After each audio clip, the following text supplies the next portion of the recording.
जिस तरीके से एक घर को बनाने के लिए मजबूत नींव की जरूरत पड़ती है, उसी तरीके से अगर आपको अंग्रेजी सीखना है ना, तो आपको अंग्रेजी के फाउंडेशन यानी कि जड़ को समझने की जरूरत है। क्योंकि आप कितना भी ग्रामर के चैप्टर्स को पढ़ लेंगे, आप कितने भी ट्रांसलेशंस को पढ़ लेंगे, आप कितनी भी प्रैक्टिस कर लेंगे, बट जब तक आपका फाउंडेशन मजबूत नहीं है, आपकी जड़ मजबूत नहीं है ना, तब तक आपको अंग्रेजी नहीं आने वाली है। सेम रूल्स जो है ना, जिस तरीके से मैंने शुरू में ही आपको बोला ना कि अगर एक घर को खड़ा करना, उस पर 2 मंजिल 3 मंजिल 4 मंजिल 10 मंजिल कितनी भी मंजिल को खड़ा करना है, तो सबसे पहले क्या चाहिए कि आपकी जड़ मजबूत, यानी कि उस घर की नींव जो है ना वो बहुत ही मजबूत होनी चाहिए, उसके जो पिलर्स होने चाहिए ना वो बहुत ही मजबूत होने चाहिए। ठीक उसी प्रकार से अगर आप अंग्रेजी सीखना चाहते हैं तो आपकी जड़ मजबूत होनी चाहिए। तो जड़ को कैसे मजबूत कर सकते हैं, उसके लिए आज की जो वीडियो है ये बनाई गई है कि सबसे पहले अगर आप अंग्रेजी सीखना चाहते हैं तो आपकी जड़ मजबूत होनी चाहिए। तो आज की जो ये वीडियो डेडिकेट होगी ये बिल्कुल ही जड़ के ऊपर होगी, फाउंडेशन को मजबूत करेगी। अगर आप अंग्रेजी बोलना चाहते हैं, अगर आप इंटरव्यू क्रैक करना चाहते हैं, या आप कोई भी एग्जामिनेशन के लिए रिटन की तैयारी करते हैं, तो ये सभी के लिए वीडियो जो है बनाई गई है। क्यों? क्योंकि ये पर्टिकुलर उनके लिए नहीं है जो सिर्फ अंग्रेजी बोलना चाहते हैं, नहीं भाई, ये उनके लिए भी है जो लिखना चाहते हैं, जिनका रिटेन मजबूत हो जाए, वो उनके लिए भी है जो अंग्रेजी बोल के अच्छे खासे पैसे कमाना चाहते हैं, अपनी जॉब्स में प्रमोशन जाना चाहते हैं, या अच्छा खासा नाम कमाना चाहते हैं, उन सभी के लिए ये वीडियो बनाई गई है। तो चलिए इस वीडियो को शुरू करते हैं। बट शुरू करने से पहले एक बात मैं आपको बता देता हूँ कि ये जो आप वीडियो देख रहे हैं ना यूट्यूब पे, ये कोई नौटंकी नहीं चल रही है। सीधी सीधी बात बोलो, कोई नौटंकी नहीं चल रही है। अगर आप वाकई में पढ़ना चाहते हैं, समझना चाहते हैं, अंग्रेजी को बोलना चाहते हैं ना, तो आप कॉपी पेन लेके ही बैठिए। जो भी पॉइंट बताऊंगा उसको क्लियर 1 बाय 1 करके लिखिएगा। जब मैं पूरा पॉइंट बता दूंगा, फिर उसके बाद अगर आप लिखे रहिएगा ना, तो आपके पास में एक डेटा रहेगा, और डेटा में आपको तब पता चलेगा कि भाई मैंने इसमें क्या समझा और कहाँ पे कन्फ्यूजन है। उसी हिसाब से लास्ट में आप जाके कमेंट बॉक्स में बताएंगे, या आपको स्क्रीन पे दिया गया नंबर है, आप डायरेक्ट मुझे व्हाट्सअप करेंगे या कॉल करेंगे, कहेंगे कि सर यहाँ पे डाउट है, इसको क्लियर कर दीजिए। ठीक है, तो मैं आपको ये क्लियर कर दूंगा। लेकिन अगर आप सीधा वीडियो को देख रहे हैं तो भाई होता क्या है कि ये जो हमारा माइंड है ना, ये एक बार में समथिंग 60,000 विचार हमारे दिमाग में एक दिन में चलते हैं। तो आप क्या है कि अंग्रेजी की वीडियो को देख रहे हैं, आपके दिमाग में कुछ और चल रहा है, आपने देखा कुछ याद किया, जस्ट उसके बाद कोई दूसरा आपके दिमाग में ख्याल आ गया तो आप उसको भूल गए। लेकिन अगर लिखा रहेगा ना तो आप उसको जब भी देखेंगे तो आपको याद आ जाएगा, आपको पता चल जाएगा। ठीक है, तो इसलिए बोल रहा हूँ कि भाई सीरियस होकर पढ़िए। ठीक है, 20 मिनट 25 मिनट की वीडियो होगी या 30 मिनट की वीडियो होगी, लेकिन सीरियस होकर पढ़िए, क्योंकि ये टाइम दोबारा आने वाला नहीं है। पैसा बार बार आ सकता है, कमाया जा सकता है, बट टाइम कितने भी करोड़ रुपए लगा के नहीं कमाया जा सकता है। तो जो कहा है उसको फॉलो करिए। ठीक है, तो चलिए इस वीडियो को शुरू करते हैं।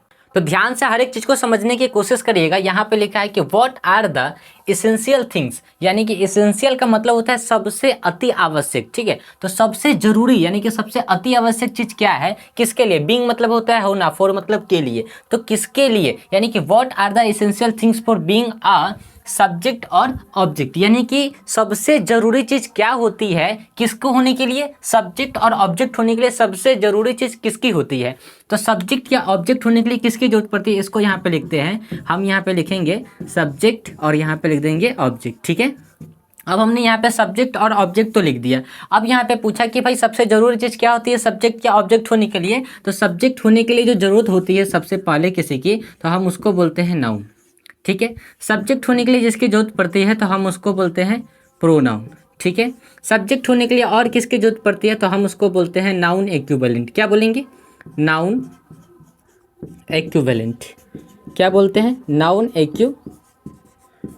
ठीक है, ये 3 चीज़ों की जरूरत पड़ती है किसको होने के लिए? सब्जेक्ट को होने के लिए या ऑब्जेक्ट को होने के लिए। आज के बाद से अगर आपसे कोई पूछता है, जैसे देखिए अगर हमने शुरू में ही आपको बोला कि अगर किसी घर को बनाना है तो सबसे पहले उसकी जरूरत क्या, किस चीज़ की जरूरत पड़ती है? एक मजबूत नींव की जरूरत पड़ती है। तो मजबूत नींव कैसे बनेगी? उसमें हम लोग गिट्टी, बालू, सीमेंट, छड़, बहुत सारे मटेरियल्स को देते हैं, तब जाके उसकी जड़ जो है मजबूत होती है और एक घर बन पाता है। ठीक उसी प्रकार से अगर आपको अंग्रेजी सीखना है तो अंग्रेजी सीखने के लिए सबसे पहले किस चीज़ को सीखने की जरूरत पड़ी है? सब्जेक्ट और ऑब्जेक्ट को। तो सब्जेक्ट या ऑब्जेक्ट होने के लिए किनकी जरूरत पड़ती है? तो सब्जेक्ट होने के लिए नाउन की, प्रोनाउन की और नाउन इक्विवेलेंट की। ठीक है, इन 3 चीज़ों की जरूरत पड़ती है। तो अभी हम सिर्फ ये सीख रहे हैं कि भाई सब्जेक्ट होता है क्या है, इसको नहीं जानेंगे। ठीक है, सब्जेक्ट कितने प्रकार के होते हैं इसको भी नहीं जानेंगे, वो बात की बात है। लेकिन सबसे पहले क्या कि अगर अंग्रेजी सीखना है तो अंग्रेजी सीखने के लिए किन किन चीज़ों की जरूरत पड़ती है उसको सीख रहे हैं। अभी हम जड़ के ऊपर काम करेंगे, ठीक है। जड़ जब मजबूत हो जाएगा ना तो फिर उसके बाद हर एक चीज़ समझ में आना शुरू हो जाएगा। तो चलिए सबसे पहले समझते हैं कि नाउन क्या होता है। आज तक आप लोगों ने किताब में पढ़ा होगा कि भाई नाउन का मतलब क्या होता है कि किसी भी व्यक्ति, स्थान, वस्तु के नाम को हम नाउन कहते हैं। चलिए इसको छोड़ दीजिए। हमने बोला कि एक काम करिए, आँख को बंद करिए। आँख बंद हो गया, कुछ भी दिखाई नहीं ना दे रहा है। अब हमने बोला कि आँख को खोल दीजिए। आँख को आपने खोला, अब आँख जैसे ही आपने खोला, आँख के सामने जो कुछ भी आपको दिखाई देता है ना वो सब कुछ नाउन होता है। आँख बंद किया, कुछ भी नहीं दिखाई दे रहा है, सब कुछ आगे अंधेरा अंधेरा है। जैसे ही आँख खोला, अब आँख के सामने जो कुछ भी दिखाई दिया वो सब कुछ नाउन होता है। तो कह सकते हैं कि जो दिखाई देता है वो नाउन होता है। जो दिखाई देता है वह नाउन होता है। जो दिखाई देता है वो नाउन होता है। जिसे छू सकते हैं वो नाउन होता है। ब्लैक बोर्ड को छू सकते हैं, मुझे छू सकते हैं। आपके सामने जो कुछ भी दिखाई दिया, क्या आप उसे छू सकते हैं कि नहीं छू सकते हैं? तो जवाब आएगा हाँ सर छू सकते हैं। तो जो चीज़ देख सकते हैं, जिस चीज़ को छू सकते हैं उसे नाउन कहते हैं। एक और एग्जाम्पल बताता हूँ। आप आँख को बंद करिए, ठीक, या आँख को खोल दीजिए। हमने बोला हेलीकॉप्टर। हमने क्या बोला? हेलीकॉप्टर। तो क्या हेलीकॉप्टर आपके आंख के सामने भी है? तो जवाब आएगा नहीं सर, आंख के सामने तो नहीं है। लेकिन ईमानदारी से बताइएगा कि जैसे मैंने हेलीकॉप्टर का नाम बोला तो क्या आपके दिमाग में हेलीकॉप्टर का फोटो बना या नहीं बना? आपके दिमाग में हेलीकॉप्टर का फोटो बना या नहीं बना? तो जवाब आएगा सर बना बना बना बना ना। तो इसका मतलब क्या हुआ कि जो कुछ दिखाई देता है वो नाउन होता है। जिसे छू सकते हैं वो नाउन होता है। जिसका नाम लेते दिमाग में फोटो बन जाए वो नाउन होता है। जिसका कुछ नाम होता है वो नाउन होता है। तो हम एक वर्ड में कह सकते हैं कि जो दिखाई देता है वो नाउन होता है। हमने बोला हेलीकॉप्टर, तो क्या आपके दिमाग में हेलीकॉप्टर का फोटो दिखाई दिया कि नहीं दिखाई दिया? दिखाई दिया ना। जो दिखाई देगा उसे ही तो छू सकते हैं। जो दिखाई देगा उसी का तो कुछ ना कुछ नाम हो सकता है। तो जो दिखाई दिया वो नाउन होता है। यहाँ तक बात समझ में आ गई होगी। एक एग्जाम्पल भी लिख देता हूँ ताकि और बेहतर समझ में आएगा। हमने बोला अ पेन इज गुड। हमने बोला अ बॉय इज गुड, ठीक है। आपको पेन दिखाई देता है कि नहीं दिखाई देता है? जवाब आएगा यस सर दिखाई देता है। आपको लड़का कोई दिखाई देता है या दिखाई नहीं देता है? तो जवाब आएगा यस सर दिखाई देता है। तो क्या पेन और बॉय नाउन है कि नहीं है? तो जब आएगा यस सर नाउन है। तो एग्जाम्पल सही है, पेन अच्छा है, लड़का अच्छा है, ठीक। अब आ जाते हैं प्रोनाउन पे। शुरू से हम लोग पढ़ते हैं क्या कि जो नाउन के बदले में इस्तेमाल होता है वो प्रोनाउन होता है। अरे भैया ऐसे अगर पढ़ेंगे ना अंग्रेजी तो मैं लिख के देता हूँ कि आपको अंग्रेजी नहीं आएगी। अगर आप लोग ऐसे पढ़ेंगे कि जो नाउन के बदले में इस्तेमाल होता है वो प्रोनाउन होता है, नहीं, गलत बात। अगर ऐसे पढ़ेंगे तो फिर जिंदगी भर आप अंग्रेजी के पीछे मेहनत तो करेंगे बट अंग्रेजी आप सीख नहीं पाएंगे। सीखने के लिए क्या करना पड़ेगा? तो हमने बोला कि जो दिखाई देता है वो नाउन होता है, जो दिखाई ना देता है पर होता है वो प्रोनाउन होता है। जो दिखाई देता है वो नाउन होता है, जो दिखाई नहीं देता है पर होता है वो प्रोनाउन होता है। इसको लिख देते हैं। जो दिखाई न दे पर होता है तो उसे हम प्रोनाउन कहते हैं। अब तो बड़ा मतलब एक अलग ही हम लोग दुनिया में जानने की कोशिश कर रहे हैं, ठीक है। किताब की भाषा से बिल्कुल अलग जानने की कोशिश कर रहे हैं, ठीक। तो चलिए आप समझते हैं कि भाई ये तो समझ में आ गया कि जो दिखाई देता है वो नाउन होता है, ठीक है। जो दिखाई ना देता है पर होता है वो प्रोनाउन होता है। भाई ये कौन सी नई बात है? चलिए समझते हैं। जस्ट लाइक मान लीजिए कि आप अभी रूम में बैठे हुए हैं, ठीक, दरवाजा बंद है। अब आप कोई काम कर रहे हैं, कुछ भी कर रहे हैं, या डांस कर रहे हैं, कुछ भी कर रहे हैं, ठीक है, कोई मतलब नहीं है उससे, कुछ भी करिए भाई। दरवाजा लॉक है, दरवाजे पे कोई आया, व्यक्ति ने खटखटाया, दरवाजे को खटखटाया, इस तरीके से नॉक किया। अब आप ही बताइए क्या उस दरवाजे पे जो व्यक्ति खड़ा है वो लड़का है, लड़की है, राम है, सीता है, गीता है, मोहन है, कौन है? क्या आपको पता है? तो जवाब आएगा नहीं सर, सिर्फ इतना पता है कि दरवाजे पे कोई है। यानी कि जो दिखाई ना दे पर है, जो दिखाई ना दे पर होता है। यानी कि दरवाजे पे जो व्यक्ति है वो दिखाई तो नहीं दिया, अगर दिखाई देता तो पहचान लेते तो नाउन हो जाता, तो दिखाई दे जाता तो नाम समझ में आ जाता, ठीक है। यानी कि दिखाई तो नहीं दिया, तो जो जो दिखाई ना दे पर होता है, यानी कि दरवाजे पे जो व्यक्ति है वो दिखाई तो नहीं दिया पर है। इसका मतलब कि जो दरवाजे पर है दिखाई ना दिया तो वो प्रोनाउन है। अब आपको मैं बताता हूं एग्जाम्पल से। आपने बोला व्हाट इज गुड, क्या अच्छा है। अब क्या अच्छा है आपको पता है? नहीं पता है, लेकिन कुछ ना कुछ तो अच्छा है, इसका मतलब वो प्रोनाउन है। आपने बोला हु इज गुड, कौन अच्छा है भाई? हु इज गुड, कौन अच्छा है? क्या पता है राम अच्छा है कि सीता अच्छा है? नहीं पता है ना। इसका मतलब दिखाई तो ना दिया कि कौन है। आपने बोला हु इज गुड, ठीक है। अब इसके बाद हम एक और एग्जांपल ले लेते हैं। यहाँ पे हमने बोला ही इज गुड, हमने बोला ही इज गुड, हमने बोला यहाँ पे, चलिए एक और ले लेते हैं। हमने बोला यहाँ पे समवन इज गुड। अब आप ही हमको जरा यहाँ पे ये बताइए कि व्हाट इज गुड, क्या अच्छा है? हु इज गुड, कौन अच्छा है? ही इज गुड, वह अच्छा है। समवन इज गुड, कुछ लोग अच्छे हैं, ठीक है। अब आप ही हमको ये बताइए कि क्या यहाँ पे नाउन के बदले में इन सब चीज़ का इस्तेमाल हुआ है? तो जवाब आएगा बिल्कुल नहीं सर। अब इसमें से कोई भी व्यक्ति को क्या आप देख सकते हैं? क्या आपने देखा? आपने व्हाट को देखा, आपने हु को देखा, आपने ही को देखा, आपने समवन को देखा? तो जवाब आएगा नहीं। लेकिन क्या यहाँ पे व्हाट, हु, ही, समवन है कि नहीं है? तो है। अरे भाई कोई ना कोई तो अच्छा है, वह अच्छा है। अब वह अच्छा जो है वह राम है या श्याम है, कोई भी है, लेकिन हम उसका नाम नहीं जानते, लेकिन वह है तो वह अच्छा तो है। इसका मतलब क्या है कि जो दिखाई ना दे पर होता है वो प्रोनाउन होता है। यहाँ तक आपको बात समझ में आ गई होगी। तो चलिए अब इसको थोड़ा सा और आगे लेके चलते हैं। हमने यहाँ पे बोला नाउन इक्विवेलेंट। अब ये नाउन इक्विवेलेंट एक नया वर्ड आ गया हम लोग के बीच में, ठीक है। तो अब इसको समझने की कोशिश करते हैं। हमने बोला कि सबसे पहले जो दिखाई दे वो नाउन होता है, जो दिखाई ना दे पर होता है वो प्रोनाउन होता है। अब तीसरे नंबर पे हम बोलेंगे कि जो नाउन होता नहीं है लेकिन नाउन के समान होता है। तो हम यहाँ पे एक वर्ड में बोल सकते हैं जो नाउन के समान होता है, जो नाउन के समान होता है वह क्या होता है? नाउन इक्विवेलेंट होता है। जो नाउन के समान होता है वो नाउन इक्विवेलेंट होता है। और नाउन इक्विवेलेंट से ही दो चीज़ों का जन्म होता है। सबसे पहला होता है किसका? जेरंड का। किसका जन्म होता है? जेरंड का। जेरंड का जो स्ट्रक्चर है वो कैसे काम कर सकता है? बोल सकते हैं V1 plus ING, V1 plus ING, ठीक है। जैसे आपने यहाँ पे बोला, जस्ट एग्जाम्पल एक हम यहाँ पे लिख लेते हैं एग्जाम्पल। आपने बोला वॉक, तो वॉक क्या है? वो V1 है। हमने यहाँ पे बोला V1। अब हमने यहाँ पे इसमें ING लगा दिया तो क्या हो गया? वॉकिंग। और हमने यहाँ पे बोल दिया वॉकिंग इज गुड। टहलना क्या है? अच्छा है। तो नाउन इक्विवेलेंट से ही जेरंड का जन्म होता है। अब यहाँ पे जो वॉकिंग है ये एक सब्जेक्ट हो गया कि नहीं हो गया? सब्जेक्ट है, यानी कि सब्जेक्ट मतलब नाउन है, क्योंकि नाउन हो यानी कि सब्जेक्ट होने के लिए किसकी जरूरत पड़ती है? नाउन की। यानी कि सब्जेक्ट से ही क्या निकल के आया है? नाउन आया है, ठीक है। तो इसका मतलब क्या है कि ये जो वॉकिंग है ये तो एक ऑलरेडी इसका जो अगर मेन यानी कि रूप देखिएगा तो वो तो एक वर्ब है। वॉकिंग मतलब एक्शन, टहलना, ठीक है। लेकिन यहाँ पे जो वॉकिंग है एज अ काम किस रूप में कर रहा है? सब्जेक्ट के रूप में कर रहा है। सब्जेक्ट मतलब नाउन के रूप में कर रहा है। तो ये नाउन है तो नहीं, लेकिन नाउन के समान है। नाउन नहीं है लेकिन नाउन के समान है। अब यहीं से एक और चीज का जन्म होता है नाउन इक्विवेलेंट से, जिसको बोलते हैं इन्फिनिटिव्स।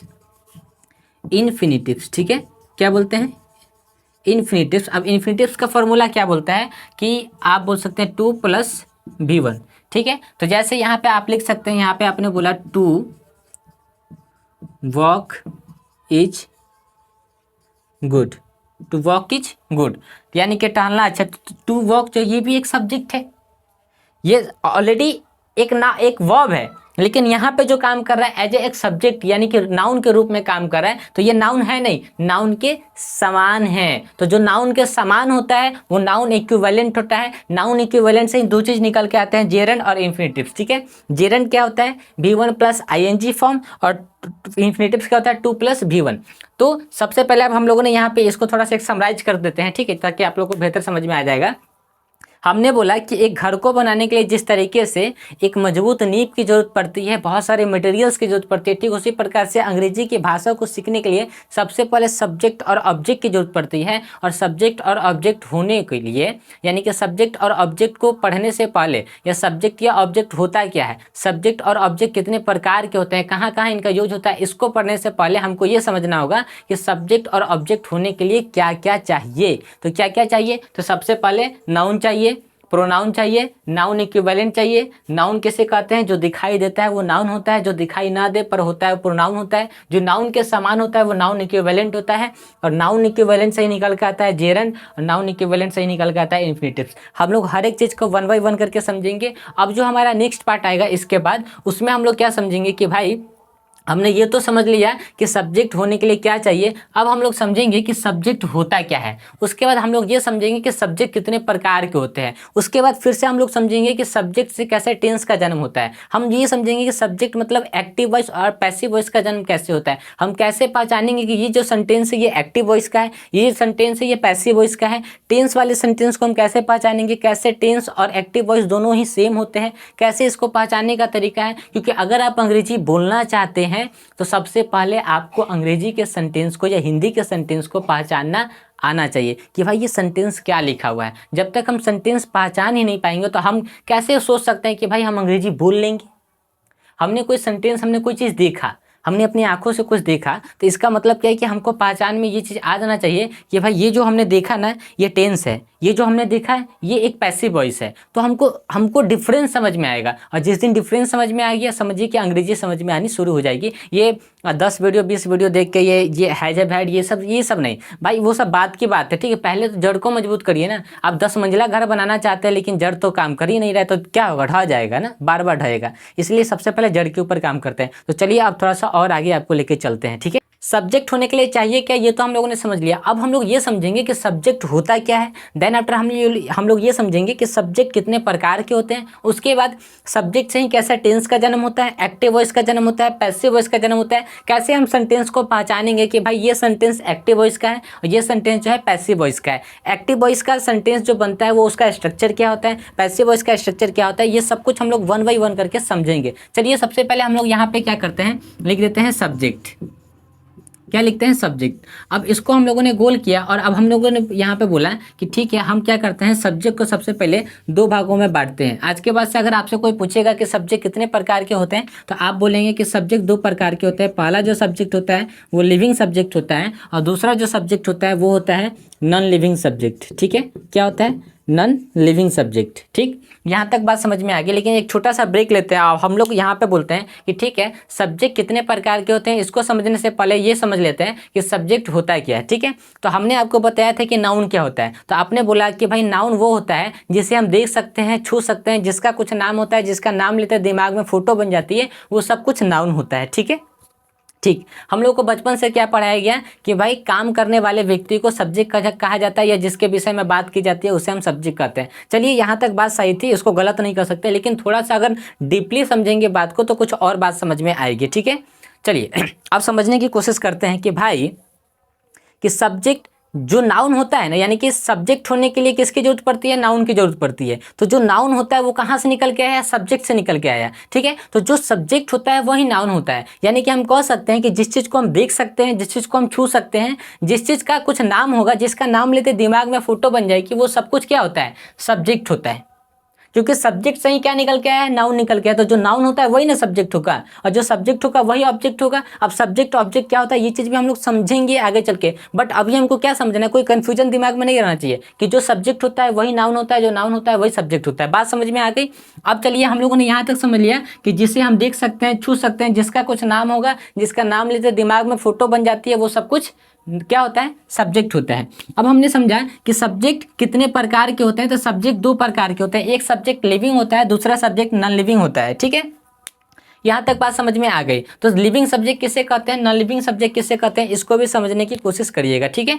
अब यहाँ पे हम लोग बोलते हैं कि भाई लिविंग सब्जेक्ट किसे कहते हैं, तो उसके हम बोल सकते हैं कि जो आदमी जीवित होता है, जो जीवित होता है, जिसकी सांसें चलती है, उसे हम लिविंग बोलते हैं। चाहे वो जानवर हो, चाहे वो इंसान हो, चाहे वो पक्षी हो, चाहे वो कीड़ा मकोड़ा हो, जिस चीज़ की सांसें चलती है वो लिविंग होता है। और जिसकी सांसें नहीं चलती है, जो निर्जीव माना जाता है, उसे हम क्या बोलते हैं, नॉन लिविंग बोलते हैं। ये व्हाइट बोर्ड आपको दिखाई दे रहा है, ये क्या है, ये एक नॉन लिविंग सब्जेक्ट है, ठीक है। क्योंकि व्हाइट बोर्ड को आप देख सकते हैं, हमने क्या बोला कि जिस चीज़ को देख सकते हैं, जिस चीज़ को छू सकते हैं, जिसका कुछ नाम होगा, जिसका नाम लेते दिमाग में फोटो बन जाए, वो सब कुछ सब्जेक्ट है। चाहे वो जीवित हो, चाहे वो जीवित ना हो, चाहे वो लिविंग हो, चाहे वो लिविंग ना हो। यानी कि हमको यहाँ तक बात समझ में आ गया। आंख बंद करिए, आंख बंद करने के बाद जो कुछ, आंख बंद किया और आंख बंद जैसे ही आपने आंख खोला, आंख खोलने के बाद जो कुछ भी दिखाई दिया वो सब कुछ सब्जेक्ट होता है, चाहे वो जीवित हो, चाहे वो जीवित ना हो, ठीक है। यहाँ तक बात समझ में आ गई। अब जो जीवित होता है वही डूअर होता है। डूअर का मतलब होता है काम करने वाला। डूअर का मतलब क्या होता है, काम करने वाला। तो जो जीवित होता है वो लिविंग माना जाता है, और लिविंग ही क्या करता है, वो काम कर रहा है। क्योंकि आप कह सकते हैं कि जो लिविंग होता है वो सिर्फ 10%, यानी कि सांस चलना को हम लोग क्या बोलते हैं, 10%। लेकिन जिसकी सांसें चलती है ना, वो व्यक्ति दिन भर कुछ ना कुछ काम करता ही करता है। जब तक वो काम नहीं करेगा ना, तब तक वो 10% ही जीवित माना जाएगा। इसका मतलब क्या है कि जो व्यक्ति कोमा में होता है ना, वो व्यक्ति जीवित तो होता है, लेकिन सिर्फ कितने परसेंट, 10%। बिकॉज वो कोई भी काम नहीं करता है, ना उसके हाथ काम करते हैं, ना उसका शरीर काम करते हैं, सिर्फ उसके सांसें चलती है, इसीलिए वो जीवित है। लेकिन कितने परसेंट, 10%। वो लिविंग तो है, लेकिन 10% लिविंग है, ठीक है। अब जो व्यक्ति जीवित है वो क्या करेगा, दिन भर कुछ ना कुछ काम करेगा। तो इसका मतलब क्या है कि वो 90% काम करता है, 10% उसके सांसें चलती है। तो हम बोल सकते हैं कि कोई व्यक्ति 100% जीवित है। आप मान सकते हैं कि अब वो जीवित है। क्यों? क्योंकि वो दिन भर कुछ ना कुछ काम करता है, तो आपको पता है कि भाई वो जीवित है, ठीक। नहीं तो वरना व्यक्ति कोमा में रहेगा, ठीक। अब यहाँ तक उनको बात समझ में आ गई। अब जो नॉन लिविंग है वही तो नॉन डूअर भी माना जाएगा। जैसे वहाँ पे आपने लिविंग बोला था, लिविंग मतलब डूअर, और जो नॉन लिविंग है वो क्या हो जाएगा, नॉन डूअर हो जाएगा, जो काम नहीं करने वाला होता है। तो हम यहाँ पे बोल देंगे नॉन डूअर, जो काम नहीं करता है, ठीक है। अब यहाँ तक हमको बात समझ में आ गई। अब हम लोग यहाँ पे क्या करेंगे, सो समझिए, ठीक, कि हमको यहाँ तक बात समझ में आ गई कि भाई सब्जेक्ट कितने प्रकार के होते हैं, और सब्जेक्ट लिविंग क्या होता है, नॉन लिविंग क्या होता है, डूअर क्या होता है, नॉन डूअर क्या होता है। जिसकी सांसें चलती है वो लिविंग होता है, जिसकी सांसें नहीं चलती है वो नॉन लिविंग होता है। ये व्हाइट बोर्ड दिखाई दे रहा है, ये घड़ी दिखाई दे रही है, टी शर्ट दिखाई दे रहा है, ये जो कुछ भी है जिसके अंदर में सांसें नहीं चल रही है, आँख से दिखाई दिया, वो नॉन लिविंग सब्जेक्ट है। और जिसकी सांसें चल रही है वो एक लिविंग सब्जेक्ट है। यहाँ तक आपको बात समझ में आ गई। अब यहाँ से एक नई चीज़ का जन्म होगा कि भाई हम बोल सकते हैं कि जो व्यक्ति खुद से काम करता है, यानी कि अगर लिविंग कोई काम करता है तो वहाँ से जन्म होता है टेंस का, ठीक है। अगर मैं कोई काम करता हूँ, जैसे मैं पढ़ाता हूँ, मैं खेलता हूँ, मैं दौड़ता हूँ, आप हंसते हैं, आप खेलते हैं, आप पढ़ते हैं, आप पढ़ाते हैं, आप काम करते हैं, आप सोते हैं, आप जो कुछ भी करते हैं, यानी कि अगर जिसकी सांसें चलती है वो व्यक्ति अगर कुछ काम करता है तो इसका मतलब वो टेंस होता है। और टेंस से ही एक और चीज़ का जन्म होता है। टेंस का मतलब ही होता है यानी कि एक्टिव वॉइस। टेंस का मतलब क्या होता है, एक्टिव वॉइस, ठीक है। और एक्टिव वॉइस के 5 रूप होते हैं, जिसको बोलते हैं V1, V2, V3 और बोलते हैं V4, और यहाँ पे बोलते हैं V5। यानी कि टेंस का ही मतलब होता है क्या, एक्टिव वॉइस। और एक्टिव वॉइस के 5 रूप होते हैं, जिसको बोलते हैं V1, V2, V3, V4, V5। यानी कि आज के बाद से आप समझ लीजिएगा कि कोई भी जीवित व्यक्ति अगर कोई काम करता है, जीवित जानवर कोई काम करता है, जीवित कोई पक्षी या कीड़ा मकोड़ा कुछ भी काम करता है, जिसकी सांसें चलती है, अगर वो कुछ काम करता है तो वो क्या हो जाएगा, टेंस हो जाएगा, सेंटेंस। अब तो सब आप पहचान जाइएगा ना। चलिए खुशी की बात है कि अब आप लोग सेंटेंस पहचान पाइएगा कि भाई ये जो सेंटेंस लिखा है ये टेंस का सेंटेंस है, और ये जो सेंटेंस लिखा है ये पैसिव वॉइस का सेंटेंस यानी एक्टिव वॉइस या पैसिव वॉइस का सेंटेंस है। इसको समझते हैं। तो एक्टिव वॉइस का सेंटेंस अब आपको समझ में आ रहा है। जैसे हम यहाँ पे लिख सकते हैं, मैं खेलता हूँ, मैं खेलता हूँ। ये क्या है, ये एक टेंस का सेंटेंस है, यानी कि ये एक्टिव वॉइस का सेंटेंस है। मैं खेलता हूँ, आई प्ले। यहाँ पे कौन सा फॉर्म लगा है, V1 लगा है, ठीक। ये चीज़ समझ में आ गया। अब जो काम नहीं करता है, जो नॉन लिविंग होता है, इसके ऊपर तो काम किया जाएगा। तो अब इसके ऊपर अगर जब कब कोई काम किया जाएगा, जैसे हमने बोला कि सड़क बनती है या कलम टूट जाती है, तो ये काम क्या सड़क खुद से बन जाती है, सड़क को बनाया जाता है, क्या कलम खुद से टूट जाएगी, नहीं, कलम को तोड़ा जाता है। तो जो काम खुद ना करके दूसरे के द्वारा दूसरे पर किया जाता है, तो उसे हम बोलते हैं क्या, पैसिव वॉइस। क्या बोलेंगे, पैसिव वॉइस, ठीक है। और पैसिव वॉइस को ही बोलते हैं वॉइस का चैप्टर, ठीक है, जहाँ पे हम भीतरी। तो अब यहाँ पे आप बोल सकते हैं कि भाई इसका स्ट्रक्चर सबसे पहले हम लिख देते हैं, ठीक है। तो आपने सबसे पहले क्या बोला, subject plus V1, V2, V3 V4 V5 plus other word. ठीक है, इस तरीके से आपका टेंस का स्ट्रक्चर काम करता है। और पैसिव वॉइस का स्ट्रक्चर कैसे काम करेगा, सब्जेक्ट प्लस, ठीक है, helping verb plus main verb का जो आपका जो होता है मेन वर्ब, यानी कि V3 यहाँ पे ही लगेगा और प्लस आप यहाँ पे बोल सकते हैं अदर वर्ड। ठीक है, तो यहाँ पे क्या है कि भाई वर्ब के पांचों फॉर्म में से कोई भी फॉर्म लग सकता है, लेकिन पैसिव वॉइस में क्या है कि हमेशा हेल्पिंग वर्ब के बाद मेन वर्ब का थर्ड फॉर्म ही लगेगा, यानी कि V3 ही लगेगा। ठीक है, जैसे आपने यहाँ पे बोला कि एक सेंटेंस हम यहाँ पे लिखते हैं, कलम टूट जाती है। ठीक है, कलम टूट जाती है तो आप बोल सकते हैं a pen is broken. A pen is broken, क्योंकि ब्रोकन जो है वो थर्ड फॉर्म है। जैसे आप बोल सकते हैं ब्रेक, ब्रोक, ब्रोकन। ठीक है, इस तरीके से। तो अब हमको यहाँ तक तो मोटा मोटा बात समझ में आ गया ना भाई कि सेंटेंस पहचानते कैसे हैं। तो जो व्यक्ति अगर लिविंग यानी कि कोई भी, आप हम हो, जानवर हो, कोई भी हो, अगर वो खुद से कोई काम करता है तो वो टेंस का सेंटेंस हो गया। और जो काम खुद से ना हो करता है, यानी कि यहाँ पे हमने बोला कि व्हाइट बोर्ड है, टीवी है, फ्रिज है, ये सब बिकता भी है, ये सब बनता भी है, ये सब पॉलिश भी होता है, तो क्या सब कुछ खुद से करता है? नहीं, उसके ऊपर काम किया जाता है। तो जो कुछ भी निर्जीव वस्तु होती है उसके ऊपर कुछ काम होता है, तो वहाँ पैसिव वॉइस का सेंटेंस काम करता है। जैसे आपने बोला कलम टूट जाती है, घड़ी बिकती है, शर्ट जो है नहीं है, शर्ट बिकता है, शर्ट बनता है, शर्ट सिलवाया जाता है, व्हाइट बोर्ड बनता है, व्हाइट बोर्ड बिकता है, ये सब क्या है? ये सब पैसिव वॉइस का सेंटेंस है। ठीक है, अब पैसिव वॉइस का सेंटेंस कैसे बनेगा? Subject plus helping verb plus main verb का थर्ड फॉर्म ही लगेगा, तब अदर वर्ड लगेगा। ठीक है, जैसे हमने बोला पेन इज ब्रोकन, कलम टूट जाती है। हमने बोला सब्जी बिकती है, वेजिटेबल्स आर सोल्ड। ठीक है, इस तरीके से हमने बोला रोड बनता है, द रोड इज कंस्ट्रक्टेड। ठीक है, इस तरीके से जो है ये सेंटेंस बनता है। तो आपको यहाँ तक बात तो समझ में आ गई होगी। तो चलिए इस वीडियो को यहीं पर समाप्त करते हैं। और आप अगर चाहते हैं कोर्स में हमारे इनरोल होना तो आप इनरोल हो सकते हैं। सिर्फ 41 रुपये पर मंथ के हिसाब से दिए गए नंबर पर कॉल करिए, जहाँ पे आपको वीकली लाइव क्लास भी दी जाएगी, जहाँ पे डाउट सेशन और प्रैक्टिस सेशन के बारे में आपको बताया जाएगा, सिखाया जाएगा आपके साथ में रह के। और आपको डे बाई डे आपको हर एक चैप्टर दिया जाएगा हमारे ऐप पर। तो आप दिए गए नंबर पर कॉल कर सकते हैं अगर आप चाहते हैं अंग्रेजी बोलना या आप अपनी रिटेन की तैयारी करते हैं किसी एग्जाम के लिए। ठीक।